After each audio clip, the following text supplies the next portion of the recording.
Greetings, Zombie Slayers, Sleepy Jim here, bringing you my high round solo strategy for the buried map for Black Ops 2 Zombies. A lot of people have been asking me to bring this guide out, but I do like to wait a couple of weeks until I get a strategy that is tried and tested and that I'm happy with. And also, just in case anything in the map is discovered that is going to be useful for a high round solo strategy. But before we get into the game, let's have a look at the intro cutscene. So come back in 3 minutes and 38 seconds if you don't want to watch this.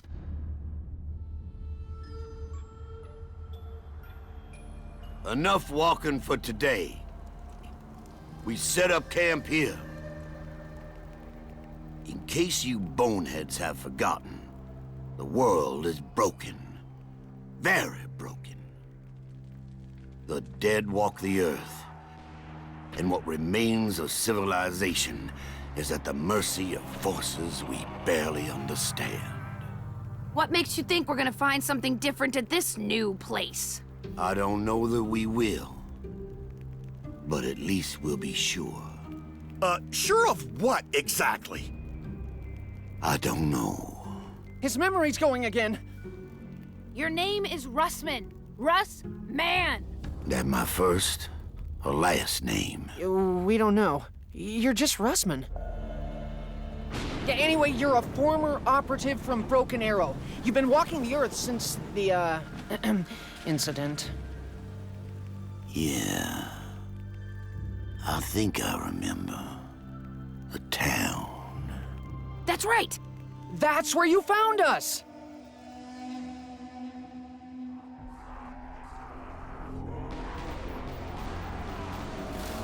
When we met, you already had your lapdog in tow. What do you mean, lapdog, huh? I'm the only one who knows what to do! Don't talk stupid, Stu. All you know is whatever the German tells you to think. I don't think you're in any position to ridicule Mr. Stuhlinger, particularly given your own proclivities. You better watch your mouth before you say something you regret, boy. Enough! We need to remember why we're here. We've all been jumping through hoops for reasons we don't fully understand. Fully understand? All right, for reasons we don't understand at all. Point is, we do it. We keep moving, we keep fighting. It's what we do, day in, day out. If you really need a reason why we do this, I'll give you one. We do it because doing something, anything, is better than doing nothing. The rift is less than one day's travel. We move at dawn. What if we don't find answers? Then we'll just have to ask more questions. Okay, so let's kick things off here. Playing as Misty, always a good thing. I pretty much hate all the other characters with these new guys. I don't know how you guys feel about it, but there is the rift, I think they call it in this map. It's really cool looking starting area with a lot going on up here. And we've got, obviously, the Olympia and the M14 as starting weapons on the catwalk here that we can access straight away. And a hole we can jump down to get to the main part of the map. So we're going to be killing a few zombies here. Basically, the starting strategy I like to do solo, and I'm going to show you guys, is basically to get 2,000 points here at the beginning. And then we're going to get the LSAT off the wall. So basically, you only have one shot at getting the LSAT in this game, in this map. I'm going to show you where to find it in a second, if you haven't spotted it already. But it's not essential. There's plenty of other good guns that are pretty easy to get access to. And you may even have kept an LSAT from a previous game in the weapon locker, as it's called now. Used to be called the fridge, but now they've got it in a few maps. I guess we call it the weapons locker. Now, someone was asking me the other day, so you can't get back up to the M14? Well, basically you can, believe it or not, get back to this M14. Why you would want to is kind of beyond me, because it's, let's just say there's better guns in the game. But, believe it or not, you can get back up here to this starting area. I'm going to show you how to do that a little bit later on. But, we're nearly at 2,000 points. I just need one more kill here. How gorgeous is this map, though? It is amazing looking. What an incredible job they've done with the visuals on this character model. So you got to jump up here, guys. You got to mantle up, and then you got to very quickly grab the LSAT. If you have 2,000 points, you can buy that off the wall just before the catwalk collapses. First thing here we're going to do is grab this chalk outline of the Remington off the wall, and then we're going to stick that on this question mark here. And this is where Quick Revive is as well, guys. I am going to buy Quick Revive. I don't usually buy Quick Revive. And by the way, the reason we placed that chalk mark was to get 1,000 points from it. Now, the reason that I'm getting Quick Revive is this is one of those maps, guys, where you actually end up with every perk in the game. So, because you get free perks, you might as well get the cheapest perks to start with. Quick Revive being the absolute cheapest, of course. And that way, you won't have to spend as much toward getting all the other perks. Now, I'm showing you guys as a one-off thing here, this route that I'm taking is the way that you can get to power and you can get to the bank straight away without actually opening any doors whatsoever. But you do have to jump across onto the rooftop there for power. You can see it through the window there. That's the switch. That's an easy jump. This one here is a little bit harder. You have to jump right from the edge to get across to this one and then through the window here, past where Mule Kick is and down the stairs and around. We'll take you to where there's a bunch of chalk outlines we can place for 1,000 points each. If you place all of those, you get 2,000 for the last one as well. Now, through this tunnel here, if we come up here, you can see the keys down here for giving points to other players. You need to galvanuckle those, of course. And then we have the deposit. Oh, it's withdrawal, sorry. And deposit. That is where the bank is, guys. Someone asked me to show them that in my solo strategy. So there you go. I am not going to use the bank in this gameplay, though. I know if you're going to have this DLC, you've probably got all the other maps as well. But I'd like to show you guys how to do it without relying on having funds in the bank. So we're going to grab the Galvanuckles chalk mark off the wall here. We're going to place that for another easy 1,000 points. And I personally, you can place it on any of the question marks around the map, but I personally place it on this one. This isn't the easiest one to get to if you're training a ton of zombies. Well, probably is actually, but that was the reason me putting it up there. Now, we have to release the giant. So we're going to grab the key here, which is always there at the start, and unlock the door. He will stay in his cell, kind of scared until you give him the booze, though. Once you give him the booze, what he'll do is he'll spin around and smash through the debris there. And then he will be free. And he will roam between the jail cell and the saloon and back. Probably because he likes to get booze. I don't know why. But that is the route. He goes back and forth between those two. Let's open the candy store next. Now the candy store, we are going to find one free candy per round that we can pick up and use for a ton of stuff associated with the giant. So first up, if you knife him, he does run, so he's super slow. Otherwise, if you're impatient like me, it's a good idea. I don't know why. He climbs up there sometimes. Just a weird path finding with him, but he'll come down in a second. And if you knife him, he'll jog towards you a little bit faster, smashing any zombies out of the way. They will respawn though, so that's fine. Okay, so I don't particularly want the cap. What I'm going to do here is give him the candy, and he's going to respin the box for us so we can get another weapon that's hopefully going to be better. But knowing my luck, it's not too bad. We get the Remington New Model Army 6-shooter. This is actually pretty powerful. It's kind of like having a Cobra, and it's a really cool looking gun. Really suited to this map with the western feel that it's got. So we're going to try to use this for a little bit. You guys can check it out anyway if you haven't seen it already. Okay, let's take this guy out. I might as well get some extra points for stabbing. Can't be bothered stabbing them all though. Let's have another hit of the box now that I've got 1,000 points. Ultimately, the weapons that I want to get, I guess that's not too bad, but I'm going to keep this for the time being. The weapons that you want to get is the new Wonder Weapon, and you want the Ray Gun Mark II, because that kills at super high rounds really easy with no splash damage. And I like to have monkeys as well. There is the time bomb in this map. But really, that's more for the Easter egg. It's very, very hard to find practical uses for it in normal gameplay. There are a couple of things you can do with it, a little bit tricky, that can help you get, you know, perks, 2 perks instead of 1 and stuff from the witches, but we're not going to go down that path. It's really not worth the hassle. And we all know how awesome monkeys are for certain situations that you might encounter doing a high round solo strategy. So just killing a few zombies here. And what I'm going to open up next is the saloon. We're going to get some booze going and open up some barriers with our giant friend. Okay, so let's maybe get him to smash this barrier here. Now, one thing to remember is if you're trying to use him to break barriers, make sure he has his back to the barrier you want to break. And the further away from the barrier that he is when he starts his run and you give him the booze, the more points you'll get if he breaks the barrier. Now, you do run the risk of him completely missing the barrier if you don't aim him exactly right if you're a long distance away. So be aware of that.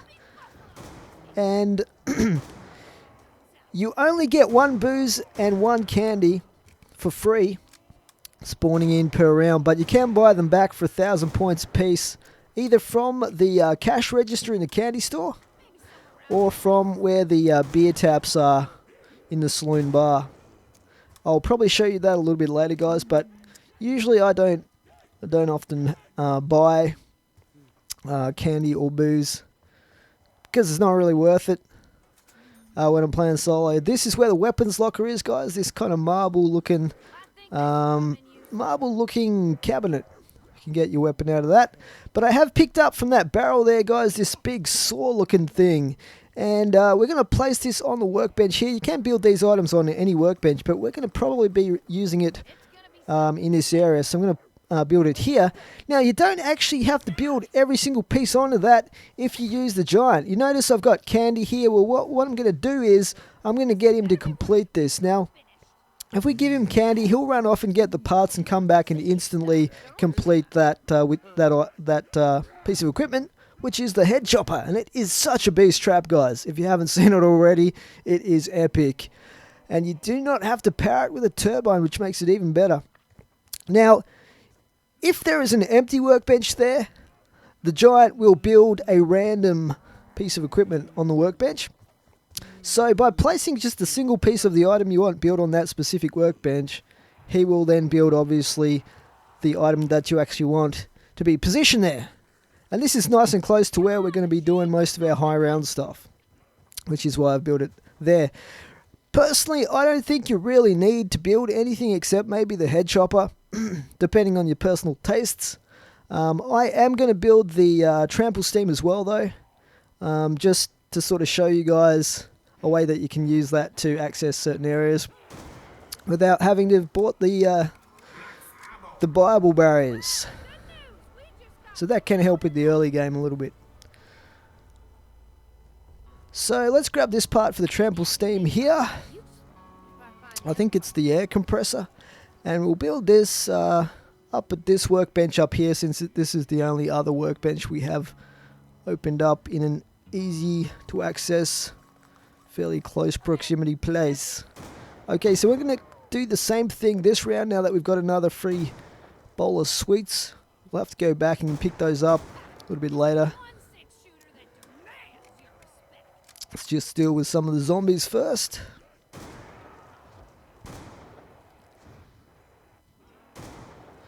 But yeah, the character models of these zombies, I think they look amazing. Amazing. I mean, the ones with the top hats look crazy, and the weird western looking ones. And then you've got these saloon wenches, or whatever they are, the chicks with the bosoms. I think they're pretty cool. Okay. So, let's not get down right here.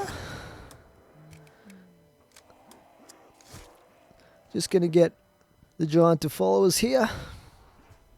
Occasionally he'll actually say stuff like, I'm injured, or you know, stuff like that. He does talk a little bit, but no one for sure knows his name. I'm going to give him candy right here and get him to finish the trample steam for us.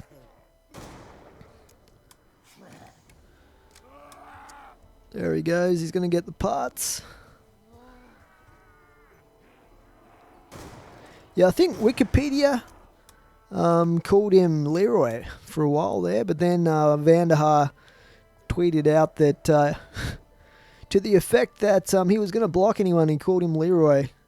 So I guess that's not his official name, and they changed the Wikipedia shortly after that. So no one really knows what he's called. Sometimes people call him Huckleberry because of the achievement that's associated with him, but I doubt that's his name. I just think he's like a nameless NPC style character. I just call him the Giant, basically. You can call him whatever you want, as long as he comes when you call him. Now there are a few, actually a ton of other things this guy can do for you. I'm not going to show you all of them in this strategy. I'm only going to show you the stuff that is going to be helpful in getting to the high rounds. But we're going to bust out the old jug here. How far away was that one, guys? We got 1,600 points for that, which is pretty cool. Might as well get the nuke because it was the last zombie. So this is where Jug is located. We still have to turn the power on, so I'm going to go do that in a moment here. Still trying to build up a few points. Let's grab a trample steam. I'll put the head chopper there for the time being. You do have to be careful with that thing, because if you don't have Jug, you can kill yourself pretty easy with it. Or other players if you're playing co-op. People seem to have a tendency to just place it in random places sometimes when you're playing. And I tell you, you can like place it flat on the ground and stuff like that. It will change your religion, that thing, I tell you. But there's a few spots I'm going to show you where you can place it that is super effective for a camping style strategy. Now, if you've seen strategies for this map previous to this, which is probably likely, I'm not just going to be showing you one strategy. I'm going to be showing you a couple of strategies you can use for this map, just in case you you know, don't like one particular type or style. You'll be able to use the other one. Let's hop across here to where the power switch is. This is above the candy store right here. You can drop down to the candy store through that hole if you want to. Take care of a few of these zombies here. So this gun may seem pretty powerful in these low rounds, but it is on par with like the Cobra or the Executioner, I guess. Maybe slightly more powerful. But in the high rounds, even pack-punched, it's not that great, really. It's just an awesome-looking gun. Okay, let's get our friend to come across here with us. And I should get Jug, really, just to be on the safe side. I don't want to kill this guy, though. I'll get the Giant to make him despawn for me. There we go. That'll buy us some time. So what I'm going to do now is a really cool trick you can do with the Giant is give him sweets next to a mystery box, and he will actually smash the mystery box like you can see there, and that will make it so you never get a teddy bear during the game. So if you want the mystery box to stay in one particular location, that's an awesome way of getting it to stay there for you. Let's try and make a crawler here. Did I get him? No, I just blew his arm off. Great.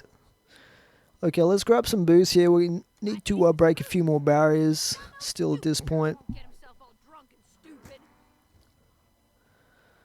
Okay, let's get the Giant. Come on, buddy. Why was he in jail? That's what I want to know. I guess he's like the town drunk or something. Maybe it's like the drunk tank or something. Let's quickly grab Jug now. Forgot to do it before. Okay, should be able to squeeze past here. Okay, so the area that I'm going to take him to now so he can bust down the barrier to it is the building where we can get the new perk which is an awesome perk. Really one of the best perks that we've had in zombies. It's on par with like Flopper and stuff like that for how useful it is. It's kind of OP, actually, if you use it correctly. But you'll see that a little bit later on in this high round strategy. The area that it's in is actually this, I think this is a church here. And I'm just going to get him to break down the barrier so we can get into there. There's no other way into this building, so we have to get him to smash through here for us. And then we'll be getting the new perk, which is called Vulture Aid. Oh yeah, this is Vulture Aid Elixir. It's a pretty awesome perk, as you guys will see later. I'm going to talk about what it does and how to use it, but we'll get to that in the next episode. Mr. Monkey